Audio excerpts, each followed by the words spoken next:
नमस्कार विद्यार्थी मित्रांनो, अभ्यास मित्र परिवारामध्ये तुम्हा सर्वांचं खूप खूप स्वागत आहे। आज आपण 8 ऑगस्टचा करंट अफेअर्स या ठिकाणी बघणार आहोत। सेशन सुरू करण्याआधी मित्रांनो, जर तुम्हाला तलाठी भरतीसाठी किंवा ग्रुप सी च्या प्रिलियमसाठी कुठली बॅच जॉइन करायची असेल तर तलाठी भरती सिलेक्शन बॅच तुम्ही आज सुद्धा आपल्या अभ्यास मित्राच्या ऍप्लिकेशन वरून जॉइन करू शकता। यामध्ये सर्व गोष्टी तुम्हाला प्रॉपरली दिल्या जातील। फी फक्त 799 रुपये आहे।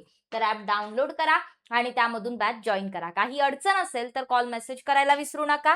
बाकी टेलिग्राम आणि इंस्टाग्राम पेज सुद्धा जॉइन करायचे अपडेटसाठी। सुरुवात करूया मग आजच्या सेशनला। तर आजचा पहिला प्रश्न आहे, ऑगस्ट 2026 मध्ये स्पेस एक्सच्या फाल्कन 9 रॉकेटचा वरचा भाग नियंत्रणाबाहेर जाऊन आइन्स्टाईन क्रेटरवर आदळला। हा आइन्स्टाईन क्रेटर कोणत्या खगोलीय पिंडावर स्थित आहे?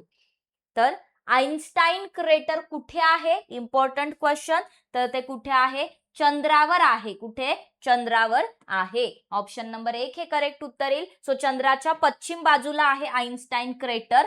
तर जो फाल्कन 9 रॉकेट आहे स्पेस एक्सचा त्याचा जुना वरचा जो पार्ट आहे तो नियंत्रणाबाहेर जाऊन तिथे आदळला आहे। सो चंद्रावर आदळलेल्या ढिगाऱ्याचं जे वजन होतं ते 4000 ते 4400 किलोग्राम इतकं होतं आणि हा तुकडा चंद्राच्या पृष्ठभागावर ताशी 8790 ते 8700 किलोमीटर वेगाने, म्हणजे जे ध्वनीचा वेग आहे त्यापेक्षा पण आपल्याला जवळपास 7 पट जास्त वेगाने आदळलेला आढळला। सो हे जे रॉकेट आहे चंद्रावर गेलं कसं? तर पहिली गोष्ट, स्पेसएक्सने जानेवारी 2025 मध्ये ते अवकाशात पाठवलं होतं आणि त्याचं एक मेन काम होतं की फायरफ्लाय एरोस्पेस जे आहे त्याचं रोबोटिक लँडर चंद्राच्या डिरेक्शन मध्ये पाठवणं। मग लँडरला योग्य मार्गावर सोडल्यानंतर रॉकेटचा जो वरचा भाग होता तो स्पेस मध्ये हरवलेला आणि पृथ्वी आणि चंद्राच्या ग्रॅव्हिटीमुळे 19 महिने तो इकडे तिकडे स्पेस मध्ये भटकला आणि येऊन चंद्रावर आदळला। ठीक आहे, पुढे जाऊया। ऑगस्ट 2026 मध्ये अमेरिकेच्या कोणत्या राज्याने आणि शहराने किंवा गावाने 15 ऑगस्ट हा दिवस ऑफिशियली इंडिया डे म्हणून घोषित केलेला आहे? तर मित्रांनो करेक्ट आन्सर आहे 1 आणि 2 दोन्ही, मॅसेच्युसेट्स आणि बोस्टन। सो इथे जर तुम्ही बघाल तर मॅसेच्युसेट्सचा गव्हर्नर मॉरा हिली आणि बोस्टनच्या महापौर मिशेल वू यांनी 15 ऑगस्ट 2026 हा जो दिवस आहे तो इंडिया डे भारत दिन म्हणून ऑफिशियली डिक्लेअर केलाय। सो भारताच्या 79व्या स्वातंत्र्य दिनानिमित्त भारतीय अमेरिकन समुदायाच्या अतुलनीय योगदानाचा गौरव करण्यासाठी ही घोषणा करण्यात आलेली आहे। पुढचा प्रश्न, उल्हास नवभारत साक्षरता योजना अंतर्गत 2026 मध्ये कोणते राज्य किंवा केंद्रशासित प्रदेश भारताचं 10वं पूर्ण साक्षर राज्य किंवा केंद्रशासित प्रदेश बनलेलं आहे? तर मित्रांनो 10व्या क्रमांकावर येते एक केंद्रशासित प्रदेश, दॅट इज जम्मू आणि काश्मीर। सो जम्मू काश्मीर हे या उल्हास अंतर्गत 10वं संपूर्ण राज्य आणि केंद्रशासित प्रदेशांच्या लिस्टला 10व्या क्रमांकावर आहे। तर यामध्ये जर आपण पाहिलं तर आतापर्यंत जेवढे काही साक्षर घोषित झालेले 10 राज्य किंवा त्यामध्ये जे काही केंद्रशासित प्रदेश आहेत तर जम्मू काश्मीरच्या बाबतीत लोकसंख्येच्या बाबतीत आपल्याला एक मोठं दिसतं आणि जम्मू काश्मीरने 99.09% साक्षरतेचा जो काही सक्सेस रेट आहे तो अचीव केलाय। सो उल्हासचा फुल फॉर्म आहे understanding life long learning for all in society. तर उल्हास जर पाहिलं तर भारत सरकारचं जे शिक्षण मंत्रालय त्यांनी सुरू केलेला एक नवीन उपक्रम आहे, एक प्रमुख साक्षरता कार्यक्रम आहे। सो राष्ट्रीय शिक्षण धोरण जे 2020 त्याच्या अनुषंगाने जर आपण पाहिलं तर कुठल्याही कारणास्तव ऑफिशियली शिक्षणापासून वंचित राहिलेल्या 15 वर्ष किंवा त्यापेक्षा अधिक वयाचे जे सौरभ प्रौढ आहेत त्यांना शिक्षित करणं हे यामागचं मोटिव्ह आहे। मग त्या 10च्या लिस्ट मध्ये जम्मू काश्मीर 10व्या क्रमांकावर आहे, तर लडाख पहिल्या क्रमांकावर आहे आणि ते केंद्रशासित प्रदेश आहे। त्यानंतर दुसरं मिझोरम आहे। सो राज्यांमध्ये पहिलं मिझोरम आहे आणि केंद्रशासित प्रदेशांमध्ये पहिलं लडाख आहे। तिसरं गोवा, चौथं त्रिपुरा, पाचवं हिमाचल प्रदेश, सहावं चंदीगड, सातवं अंदमान निकोबार बेटे, आठवं सिक्कीम। ईशान्य भारतातलं तिसरं राज्य आहे सिक्कीम, मिझोराम आणि त्रिपुरा आणि मिझोरम नंतर। देन उत्तराखंड 9व्या क्रमांकावर, जम्मू काश्मीर 10व्या क्रमांकावर। पुढे जाऊया। ऑगस्ट 2026 मध्ये कोणत्या प्रख्यात भारतीय वायोलिन वादक आणि संगीतकाराला श्रीलंकेच्या सर्वोच्च शासकीय पुरस्काराने सन्मानित करण्यात आले? तर करेक्ट आन्सर आहे एल सुब्रमण्यम. ऑप्शन नंबर 1 हे याचं करेक्ट आन्सर इथे येईल. सो ऑगस्ट 2026 मध्ये प्रख्यात भारतीय व्हायोलिन वादक आणि संगीतकार डॉक्टर एल सुब्रमण्यम यांना श्रीलंकेचा जो सर्वोच्च शासकीय सन्मान आहे तो प्रदान करण्यात आला. कारण की संगीत क्षेत्रामध्ये जे काही यांचं सुब्रमण्यम यांचं जे योगदान आहे, त्यांना ग्लोबल फ्युजन या संगीत प्रकारामध्ये त्यांचं कार्य आणि भारत तसंच श्रीलंकेमधील सांस्कृतिक संबंध दृढ केल्याबद्दल त्यांना हा पुरस्कार देण्यात आलेला आहे. तर ते जनरली जर आपण पाहिलं तर दक्षिण भारतामध्ये कर्नाटक संगीत परंपरेमधील एक महान आणि जगप्रसिद्ध व्हायोलिन वादक, संगीतकार आणि संगीत संयोजक आहेत. त्यांच्या प्रमुख पुरस्कारांमध्ये 1988 मध्ये पद्मश्री, 2001 मध्ये पद्मभूषण आणि 2025 मध्ये पद्मविभूषणचा सुद्धा समावेश आहे. सो यावर क्वेश्चन येऊ शकतो. नेक्स्ट क्वेश्चन, हिरोशिमा दिन 2026 केव्हा साजरा केला गेला? तर मित्रांनो याचं करेक्ट आन्सर आहे हिरोशिमा दिन हा 6 ऑगस्ट रोजी हिरोशिमा दिन 2026 सेलिब्रेट केला. सो 81वा वर्षपूर्ती निमित्त हा दिवस साजरा केला गेला आहे. म्हणून ऑप्शन नंबर 1 हे याचं करेक्ट आन्सर येईल. तर अमेरिकेने जपानमधील हिरोशिमा वरती जे काही बॉम्ब टाकला होता, अणुबॉम्ब टाकला होता, तर त्याच्यातून जी काही दुर्घटना घडली आणि जे काही बळी पडले तर त्या सगळ्याच्या स्मरणार्थ हा दिवस साजरा केला जातो. रिमेंबरन्स, रिस्पॉन्सिबिलिटी अँड रेझिलियन्स हे या वर्षीचं काय होती? थीम होती. भारतीय रिझर्व्ह बँकेने आरबीआयने ऑगस्ट 2026 मध्ये रेपो रेट किती टक्क्यांवर कायम ठेवला आहे? तर करेक्ट आन्सर आहे 5.25%. आरबीआयने 5.25% आरबीआयची जी मौद्रिक धोरण समिती आहे, मॉनिटरी पॉलिसी कमिटी, तर त्यांनी हा 5.25% वरतीच काय केलेला आहे, तर जो काही रेट आहे रेपो रेट तो ठेवलेला आहे. सो जे काही इतर तुम्ही प्रमुख आर्थिक अंदाज वर्षाच्या बाबतीत जर पाहिलं तर आरबीआयने जीडीपी वाढीचा अंदाज जो आहे 6.5% 6.6% वरून 6.7% वाढवला आणि 2026-27 साठी किरकोळ महागाईचा अंदाज जो आहे तो 5.1 वरून 5 पर्यंत कमी केला. सो बेसिकली या थोड्याशा गोष्टी लक्षात ठेवा. मग पुढे जाऊया. ऑगस्ट 2026 मध्ये केंद्र सरकारने कॅबिनेट सचिव म्हणून कोणाचा कार्यकाळ 1 वर्षासाठी वाढवला आहे? तर इथे करेक्ट आन्सर आहे doctor T V Somanathan. Option number 4 हे करेक्ट उत्तर येईल. केंद्र सरकारने कॅबिनेट सचिव डॉक्टर टी व्ही सोमनाथन यांचा कार्यकाळ 30 ऑगस्ट 2026 ते 30 ऑगस्ट 2027 पर्यंत 1 वर्षासाठी वाढवलाय. बाकी जर तुम्ही पाहिलं तर केंद्रीय गृह सचिव गोविंद मोहन यांचा पण कार्यकाळ 1 वर्षासाठी वाढवलाय 22 ऑगस्ट 2027 पर्यंत. पुढचा प्रश्न, ऑगस्ट 2026 मध्ये संसदेत मंजूर झालेल्या सर्वोच्च न्यायालय न्यायाधीशांची संख्या सुधारणा विधेयक 2026 अंतर्गत भारताच्या सरन्यायाधीशांसह सीजेआय सह सर्वोच्च न्यायालयातील न्यायाधीशांची एकूण मंजूर संख्या कितीपर्यंत वाढवण्यात आली आहे? खूप इम्पॉर्टंट क्वेश्चन आहे आपल्यासाठी अगेन. सो नंबर ऑफ जजेस अमेंडमेंट बिल जे होतं 2026 त्यानुसार 37 जजेस आणि 1 सीजेआय अशी टोटल 38 काय केलेली आहे, तर सर्वोच्च न्यायालयातील न्यायाधीशांची संख्या मंजूर केलेली आहे. 33 वरून ती किती झाली आता? 38 झालेली आहे. सो 2026 मध्ये संसदेने सर्वोच्च न्यायालयाच्या न्यायाधीशांची संख्येचं सुधारणा विधेयक मंजूर केलं आणि सर्वोच्च न्यायालय जे आहे तर त्यांचं जे न्यायाधीशांची संख्येचा आधीचा अधिनियम होता 1956 त्यामध्ये अमेंडमेंट केली आणि ही संख्या आता 33 वरून 37 वर नेली आणि त्यामध्ये प्लस एक काय असतील, सरन्यायाधीश असतील. सो ती 38 झाली. सो बेसिकली 34 ची 38 झाली, 33 ची 37 झाली.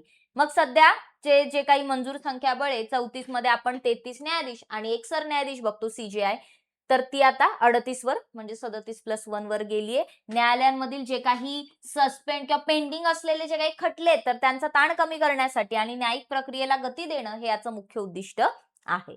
पुढचा प्रश्न घेऊया. ऑगस्ट 2026 मध्ये ICAR ने भारताचं पहिलं संपूर्णपणे annotated telomere to telomere T2T असं संदर्भ जिनोम यशस्वीरित्या विकसित केलं. हे जिनोम तूर डाळीच्या अरहरच्या कोणत्या जातीचा आहे असा प्रश्न इथे विचारलाय. तर करेक्ट आन्सर आहे आशा. तर बघा, भारतीय कृषी संशोधन परिषद जी आहे, Indian council for agricultural research, त्यांनी तुरीचं जे आशा म्हणून वाण आहे तर त्याचा भारतातला पहिला संपूर्णपणे एनोटेटेड टेलोमियर टू टेलोमियर म्हणजे T2T असं संदर्भ असलेला जिनोम डेव्हलप केलाय. मग ही कामगिरी ICAR च्या नॅशनल इन्स्टिट्यूट ऑफ प्लांट मार्फत करण्यात आली आहे, बायोटेक्नॉलॉजी याच्या अंतर्गत. सो नवी दिल्लीने ते साध्य केलेलं आहे.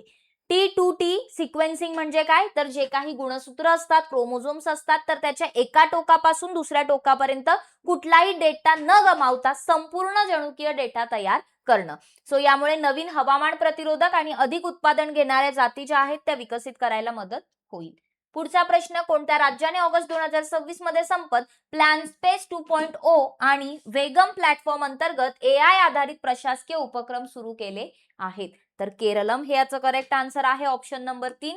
केरळ राज्याने काय केलेलं आहे, तर त्यांच्या प्रशासनामध्ये AI तसंच डिजिटल सेवा वितरण आणि एकात्मक नियोजन प्रणाली एकत्रित करण्यासाठी एक नवीन उपक्रम सुरू केलेला आहे, ज्यातून जे काही शासकीय प्रक्रिया आहेत त्या अजून सोप्या होतील, फास्ट होतील आणि ट्रान्सपरंट होतील.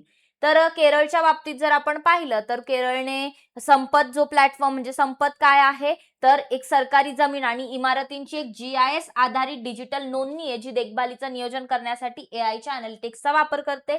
प्लॅन स्पेस 2.0 पुनरावृत्ती टाळण्यासाठी विकास प्रकल्पांची एक एकात्मिक नोंदणी आहे आणि वेगम प्लॅटफॉर्म बद्दल दिलंय की भूसंपादन प्रक्रियेला गती देणारी एक फ्रेम आहे, जी पूर्व अधिसूचना प्रक्रिया 18 ते 24 महिन्यांवरून जवळपास 3 ते 4 महिन्यांपर्यंत कमी करते.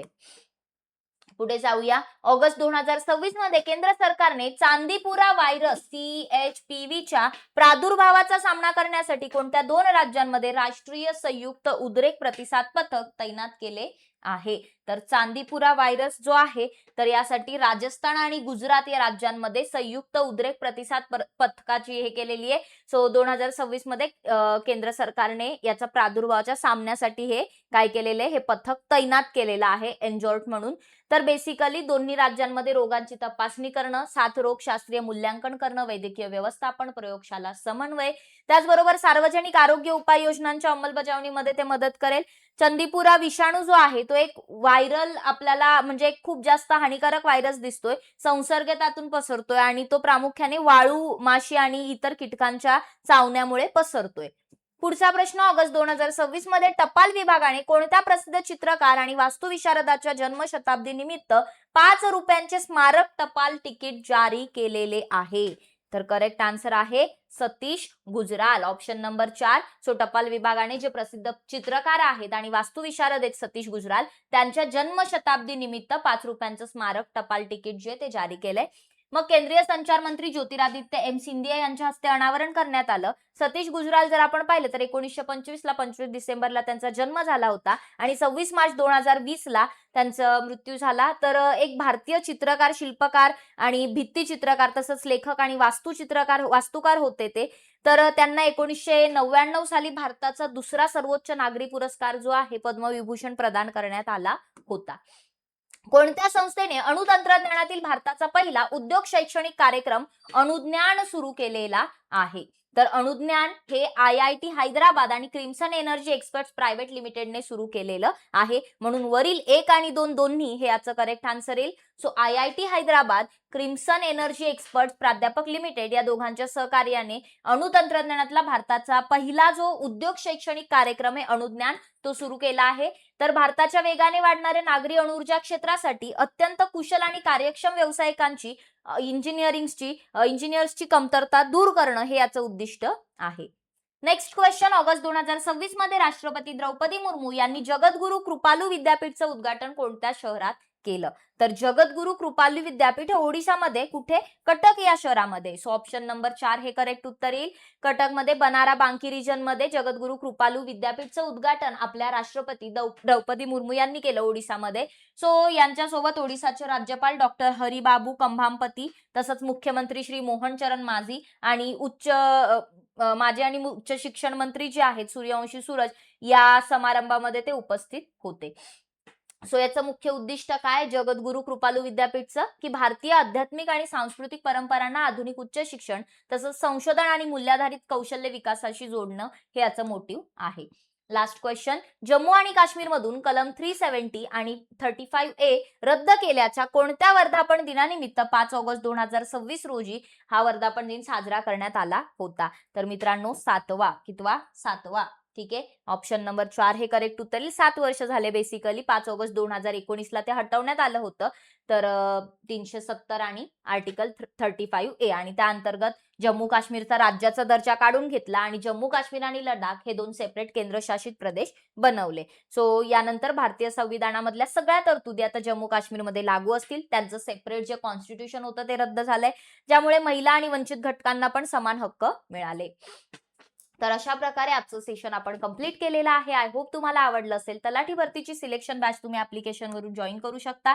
टेलिग्राम, Instagram पेज जॉइन करा, ॲप डाउनलोड करा. काही अडचण येत असेल तर कॉल, मेसेज करायला विसरू नका. जाता जाता या क्वेश्चनचं कमेंट बॉक्समध्ये आन्सर द्यायचं आहे की कोणत्या प्रख्यात भारतीय व्हायोलिन वादक आणि संगीतकाराला श्रीलंकेच्या सर्वोच्च शासकीय पुरस्काराने सन्मानित करण्यात आलेले आहे आणि त्यांना मिळालेले पुरस्कार सुद्धा, भारतीय पुरस्कार कोणकोणते मिळालेले ते सुद्धा सांगायचे आहेत. जे मी लेक्चरमध्ये सांगितले तेवढे सांगा.